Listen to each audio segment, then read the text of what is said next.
அர்ச்சுனன் மகன் அபிமன்யுவுக்கும் விராடன் மகள் உத்தரைக்கும் பிறந்தவன் தான் பரீட்சித்து. இவன் கர்ப்பத்தினின்று இறந்தே பிறந்தான்.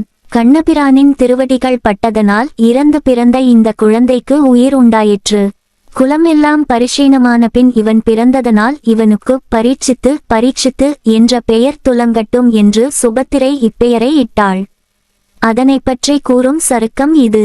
வேதவியாசர் மற்றும் சிவமுனிவர் களுக்கெல்லாம் விடை கொடுத்தனுப்பிய பின் தர்மபுத்திரர், திருதராட்டிரர், காந்தாரி, குந்தி முதலியோர் புடை சூழ அஸ்தினாபுரி சென்று நன்முறையில் ஆட்சி புரிந்து வந்தார். தர்மபுத்திரர் அஸ்தினாபுரம் சென்ற பின் கண்ணபிரானும் அர்ச்சுனனும் ஐயனே தர்மபுத்திரரிடம் விடை பெற்றுக்கொண்டு இந்திர பிரத்தம் சென்று அங்கு சில காலம் தங்கியிருந்தனர். இந்திர பிரத்தத்தில் தங்கியிருந்த காலத்தில் அர்ச்சுனன் கண்ணபிரானை வணங்கி, குருக்ஷேத்திர போர்க்களத்தில் போர் தொடங்கும் முன் தாங்கள் எனக்கு கூறிய உபதேசங்கள் யாவை? கொடிய போர் நடந்த காரணத்தால் சிந்தனை அதனில் தோய்ந்து தாங்கள் கூறியவை மறந்து விட்டன. மீண்டும் அருள வேண்டும் என்று வேண்டிக் கொண்டார். கருணையுள்ளம் கண்ணபிரானும் கொண்டு கர்மபக்தி, ஞான பிரபத்தியாகிய தத்துவங்களின் பண்பு நிலைகளை நன்கு சாற்றிட பார்த்தன் அவற்றை அறிந்து கொண்டு அடியேனுக்கு இத்தகைய மேன்மையான தத்துவங்களை உபதேசித்து அவற்றின் மூலம் மரணமிலா பெருவாழ்வுக்கான உபாயத்தை கூறியதோடு இறுதியில் அடைய வேண்டி பற்றியும் தெளிய அறிவித்து ஆட்கொண்டருளினாய். அத்தனே, அனந்தநாதனே, பரந்தாமனே, பார்க்கடல் வண்ணனே, வைகுந்த வாசனே, நின்னை பலகாலும் வணங்குகின்றேன் என்று கூறி தொழுதான். அடைய வேண்டிய முத்தியை. கண்ணபிரான் துவாரகைக்குச் செல்லல். துவாரகையிலிருந்து வந்து நீண்ட நாட்கள் ஆயின ஆகலின் கண்ணபிரான் துவாரகைக்குச் செல்ல வேண்டும் என்ற எண்ணத்தை அர்ச்சுனனிடம் வெளியிட்டார். அதன் காரணமாக இருவரும் அஸ்தினாபுரம் சென்றனர். கண்ணபிரான் தர்மபுத்திரரிடமும் அர்ச்சுனனிடமும் மற்றவர்களிடமும் விடை பெற்று காண்டு சாத்தகியோடும் சுபத்திரையோடும் தேரேறி 4 வகை படையுடன் துவாரகை நோக்கிச் செல்லலானார். வழியில் உதங்கர் ஆசிரமத்தை அடைந்தார். தேரினின்று இறங்கி அம்முனிவரை வணங்கினார். உதங்கர் கண்ணனை நிந்தித்தார்.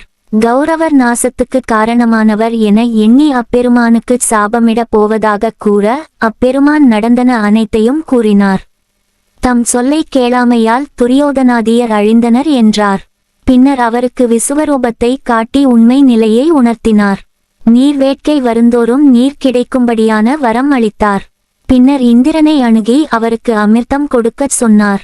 அவன் சண்டாள வடிவத்துடன் அமிர்தத்தை கொடுக்க அதனை ஏற்க மறுத்துவிட்டார். அதனால் கண்ணபிரான் பாலை நிலத்திலும் நல்ல நீர் கிடைக்கும்படியான வரம் அளித்தார். அதன் பின் சுபத்திரையோடும் சாத்தகியோடும் துவாரகை அடைந்தார். துவாரகை அடைந்த கண்ணபிரான் தம் பெற்றோரை வணங்கினார். அதன் பின் தந்தை வகதேவர் முதலானவர்களுக்கு நடந்த பாரத யுத்தத்தை பற்றி சொன்னார். அந்த யுத்தத்தில் அபிமன்யு இறந்த தை கேட்டு வசுதேவர் பெரிதும் துக்கமுற்றார். கண்ணபிரான் அவரை தேற்றினார். மரித்தே பிறந்த உத்தரையின் குழந்தை. வியாசர் சொற்படி தர்மபுத்திரர் அசுவ மேத யாகம் செய்வதற்கு வேண்டிய திரவியத்தை கொணர்வதற்காக தன் தம்பியருடன் மருத்தனுடைய திரவியத்தை பெற்று வரச் சென்றார். அச்சமயம் கண்ணபிரான் பலராமருடனும் சுபத்திரையுடனும் யாகத்தின் பொருட்டு அஸ்தினாபுரம் வந்தார். திருதராட்டிரரும் விதுரரும் முறைப்படி வரவேற்று மகிழ்ந்தனர். கண்ணபிரான் அஸ்தினாபுரத்தில் தங்கியிருக்கையில் உத்தரைக்கு ஆண் குழந்தையொன்று மரித்தே பிறந்தது. அது கண்டு குந்தி உள்ளிட்ட அனைத்து பெண்களும் அழ, அந்த அழுகுரல் கேட்டு கண்ணபிரான் பிரசவ அறைக்குள் நுழைந்தார். கண்ணபிரானை கண்ட உத்தரை கை கூப்பி வணங்கி, பெருமானே, இந்த குருகுலத்திற்கு ஒரே வாரிசாக விளங்கும் இக்குழந்தையை எப்படியாவது பிழைக்க வையுங்கள் என்று முறையிட்டாள்.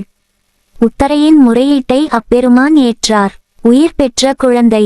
அதனால் அவர் எல்லா உலகங்களும் கேட்கும்படியாக உண்மையும் தர்மமும் என்னிடத்தில் எப்பொழுதும் இருப்பது உண்மையானால், ஒருபொழுதும் அர்ச்சுனனிடத்தில் பகையை எண்ணாமல் இருப்பது உண்மையானால், கம்சனையும் கேசியையும் நான் வதைத்து கொன்றது உண்மையானால் இக்குழந்தை பிழைக்கட்டும் என்று சபதம் செய்து தமது திருவடிகளால் அக்குழந்தையின் தலை முதல் பாதம் வரை தடவினார்.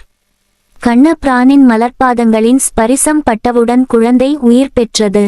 பரீட்சித்து. அபிமன்யுவின் புதல்வனான இப்புதல்வன் குருகுலமானது பரிசீனமான போது பிறந்தமையால் இவனுக்கு பரீட்சித்து என்ற பெயர் நிலை நிற்க வேண்டும் என்று சுபத்திரை கூற கண்ணபிரானும் அவ்வாறே ஆகட்டும் என கூறி சென்றார். பரீட்சித்து பிறந்து 1 மாதம் ஆனவுடன் தருமபுத்திரர் தம்பியரோடு இமயமலைக்கு சாரல் சென்று மருத்தன் விட்டுச் சென்ற மிகுதியான செல்வத்தை கொண்டு வந்தார். அப்போது கண்ணபிரான் பாண்டவரை எதிர்கொண்டு வரவேற்றார். அதன் பின்னர் வியாசர் அசுவமேத யாகத்தை செய்யும்படி கூறியதோடு யாக குதிரையை உலகம் முழுவதும் சுற்றி வரும்படி செய்வாயாக என்று தருமபுத்திரருக்கு கூறினார். அந்த யாக குதிரைக்கு எந்தவித தீங்கும் யாராலும் வராமல் பாதுகாக்க அதன் பின் செல்லுமாறு அர்ச்சுனனை நியமித்தார். பரிவலம் வந்த சருக்கம் யாக குதிரை உலகை சுற்றி வந்த சுருக்கம். குதிரையின் பின்னால் அர்ச்சுனன் வட திசை நோக்கிச் சென்றான். அங்கு எதிர்த்த மன்னர்கள் அனைவரையும் எளிதில் வென்றான். அடுத்து திரிகர்த்தர்களை வென்றான்.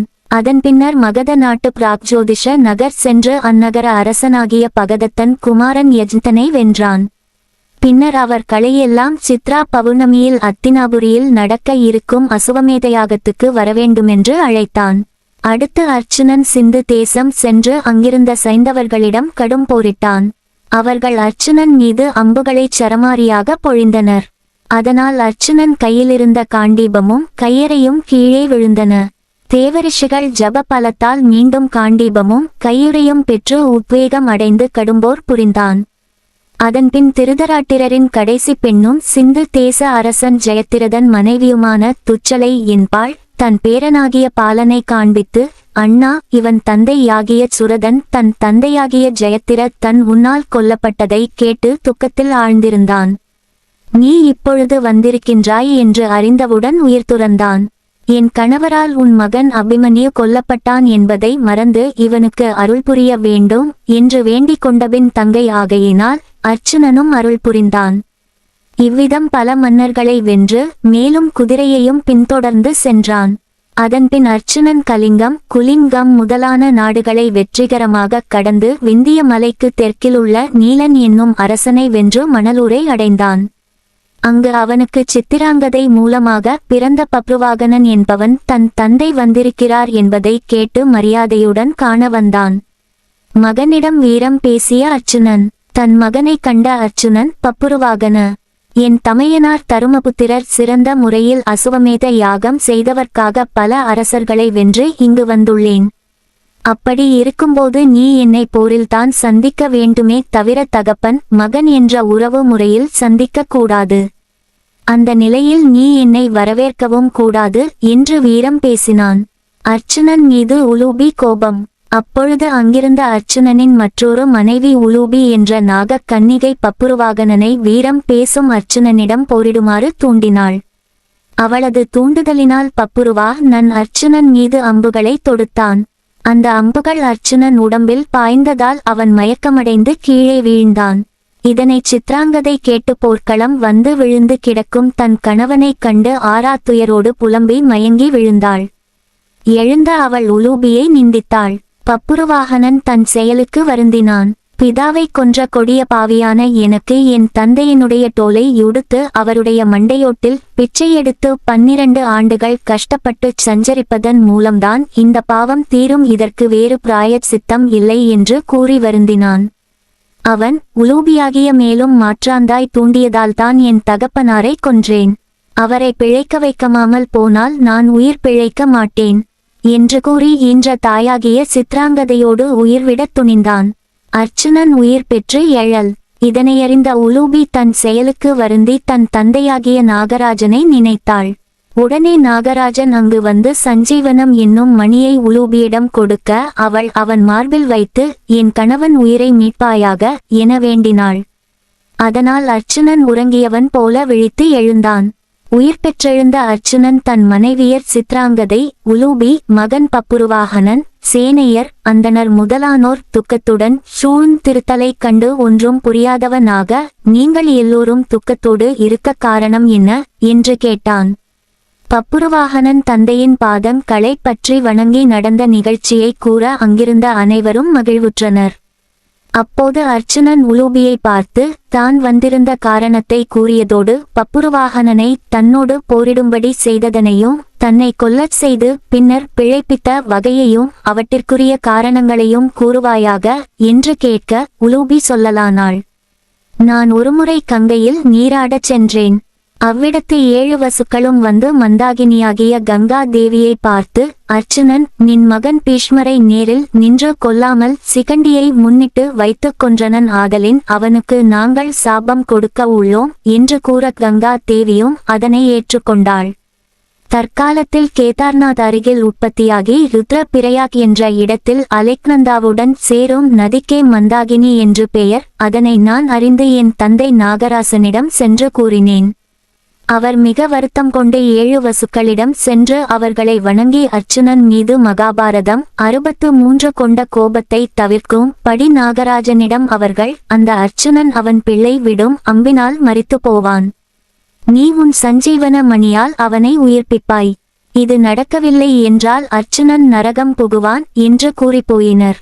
கூற நாகராஜனுக்கு நன்றி கூறிய அர்ச்சுனன், இந்த இரகசியத்தை தந்தையிடமிருந்து நான் அறிந்ததனால் பப்ருவாகனனோடு போரிட்டு இறக்கும்படி செய்து பின்னர் உயிர் பிழைக்கச் செய்தோம். இதனை கேட்டு அர்ச்சுனன் பெரும் மகிழ்ச்சி கொண்டான். அர்ச்சுனன் தன்னை நரகம் புகாமல் செய்ததற்காக நாகராஜனுக்கு நன்றி கூறினான். அதன் பின்னர் சித்ரா பௌர்ணமியில் அஸ்தினாபுரத்தில் நடக்கின்ற அஸ்வமேத யாகத்திற்கு சித்தராங்கதையோடும் பப்புருவாகனோடும் நின் தந்தையோடும் வருவாயாக என்று கூறி உலூபியை அனுப்பிவிட்டு அஸ்வமேத யாக குதிரையின் பின் சென்றான். அதன்பின் பாண்டிய நாட்டிலேயே சிலகாலம் தங்கி மேலை கடல் வழியாக வடக்கே செல்லலானான். கிரிவிரசபதி புகுந்து சராசந்தன் பௌத்திரனும் சகாதேவனின் மைந்தனுமான மேக சந்தியை வென்று அவனோடு நட்பு கொண்டான். அவனுக்கு அஸ்வமேத வருமாறு அழைப்பு விடுத்தான். யாகத்திற்கு அவர்கள் அதன்பின் சேதி நாட்டு மன்னன் சிசுபாலன் மகன் சரபன் என்பவனை வென்றான். பின்னர் கோசலம், காசி, தசார்ணவம் போன்ற பல நாட்டு மன்னர்களை வென்று அடிமைப்படுத்தினான். அனைவரையும் யாகத்திற்கு வரும்படி அழைப்பு விடுத்தான். பின்னர் காந்தார நாடு போய் சேர்ந்தான். அங்கு சகுனி மகனோடு போரிட்டு அவனை பணிய வைத்தான். அவனோடு நட்பு கொண்டு யாகத்திற்கு வரும்படி அழைத்தான். மச்ச நாடு சென்று விராடன் மகனையும் பாஞ்சால நாடு சென்று திட்டத்துய்மன் மகனையும் யாகத்திற்கு அன்போடு அழைத்தான் வருமாறு. இவ்வாறு பாரத நாட்டு அரசர்கள் பலரையும் வென்று அவர்களிடம் நட்பு கொண்டு வேண்டிய திரை பொருளை பெற்று அனைவரையும் அசுவமேத யாகத்திற்கு அழைத்து இறுதியாக அத்தினாபுரம் வந்தடைந்தான்.